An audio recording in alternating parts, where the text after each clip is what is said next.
PSA for everybody on this coaching session. PSA for everybody on Easton University. PSA for everybody in the world of sales. Y'all are freaking killing yourself. And I'm not going to name names. A couple of them may be on this call. But every now and then I reach out to our students personally. And I have heard no less than 3 different times this week people with the robot voicemail. You've reached 555, 55, 55, 55.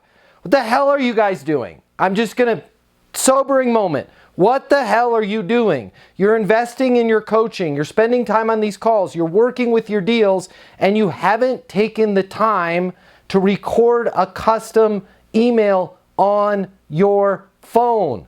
You're killing yourself. Nobody wants to call a sales rep that they're getting to spend a bunch of money with. Nobody wants to call a business owner that they're about to do a deal with. And here, you've reached 555, 555. Shoot, is this them? Should I even leave a message? Click. And you wonder why nobody's leaving you a voicemail, right? Check this out. You've reached Matt. Your call is very important to me. Please leave a message or send a text on how I can best respond. And that's exactly what I'll do. That's all you have to say. And you're going to make a lot more money.